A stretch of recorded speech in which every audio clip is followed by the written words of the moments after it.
ভারতীয় চলচ্চিত্রের সর্বোচ্চ পুরস্কার দাদা সাহেব ফালকে পুরস্কারে পুরস্কৃত হলেন পদ্মবিভূষণ শ্রী মিশন চক্রবর্তী। সত্যজিৎ রায়ের পর আরেকজন বাঙালি আজকে স্বমহিমায় বাঙালির আত্মমর্যাদা স্বাভিমান নিয়ে প্রতিষ্ঠিত হয়ে গেলেন। তার অভিনয় দক্ষতা, তার প্রতিভা,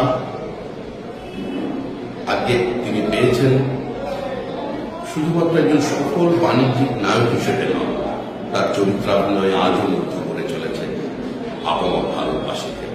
তার স্থান পশ্চিমবঙ্গের প্রত্যেকটি বাঙালির অন্তরের অন্তঃস্থলে।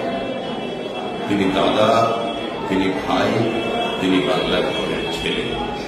তার যাত্রাপথ কোনদিন মসৃণ ছিল না।